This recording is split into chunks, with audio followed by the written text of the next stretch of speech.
आज म तपाईहरुसँग एकदमै सजिलो तरिकामा छिटो अनि मिठो बन्ने चानाको रेसिपी शेयर गर्न गइरहेको छु। मलाई आशा छ तपाईहरुलाई यो रेसिपी पनि एकदमै मन पर्छ होला भनेर। नमस्ते, म छितेन तपाईहरुलाई स्वागत गर्छु मेरो च्यानलमा।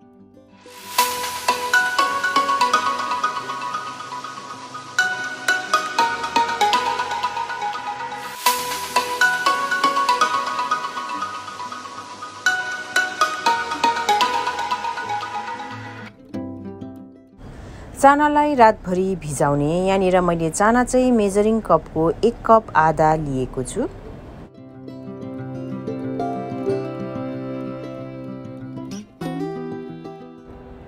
अब यो भिजाएको चानालाई प्रेसर कुकरमा ट्रान्सफर गरिदिनुस्। चाना भिजाएको यो पानीलाई तपाईहरुले फ्रिजमा राखेर पिउन पनि सक्नुहुन्छ। हेल्थको लागि एकदमै राम्रो हो।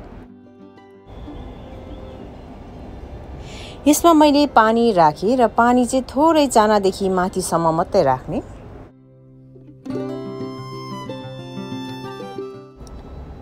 स्वाद अनुसार नुन पनि राखिदिने।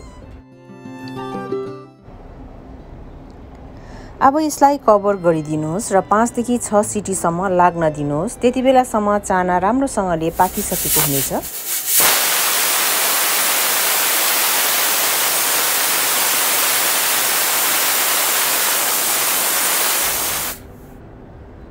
अब कभर खोलेर तपाईहरुले चाना पाके कि पाकेन भनेर चेक पनि गर्न सक्नुहुनेछ यसरी।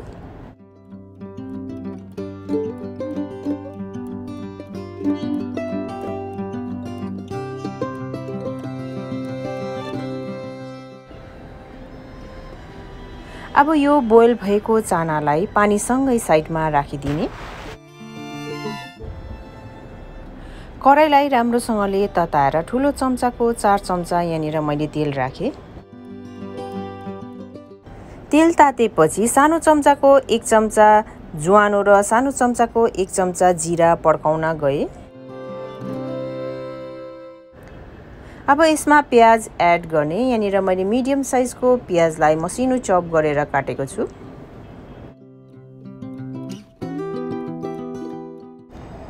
प्याजलाई गोल्डन ब्राउन हुइन्जेलसम्म भुट्ने।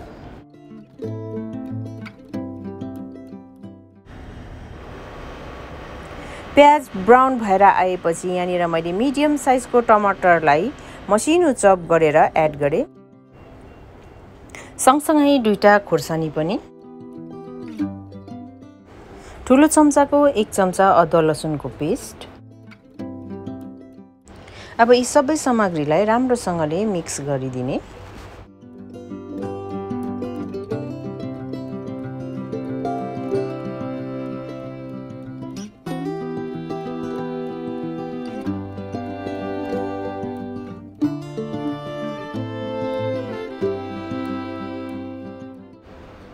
मिक्स भइसकेपछि थोरै हर्दी राख्ने। ठुलो चम्चाको 1 चम्चा धनिया पाउडर। सानो चम्चाको 1 चम्चा जिरा पाउडर। मसलालाई एकदम राम्रोसँगले भुटेर पकाउन पर्छ। यदि तपाईहरुलाई यसमा पानी थप्न पर्यो तपाईहरुले कम्ती पानी राख्दै तपाईहरुले यो मसलालाई पकाउन पनि सक्नुहुनेछ।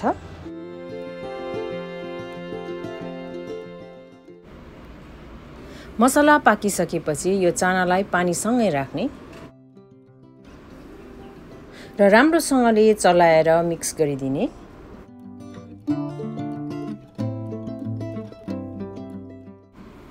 कभर गरेर चानामा रहेको पानी राम्रोसँगले सुकिन्जेलसम्म चानालाई पकाउने। यदि बीचबीचमा तपाईहरुले चलाउनु पर्यो चलाउन पनि सक्नुहुनेछ।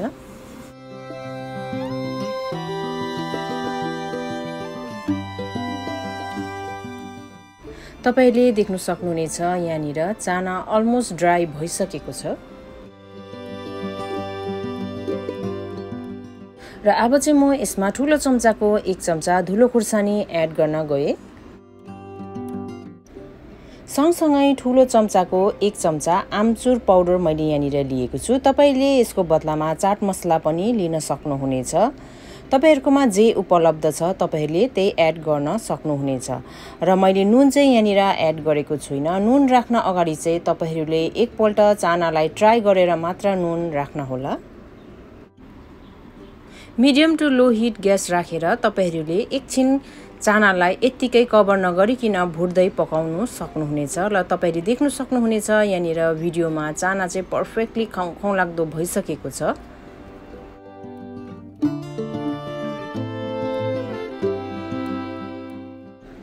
अब यसमा मसिनो चप गरेको धनिया पत्ता एड गर्ने।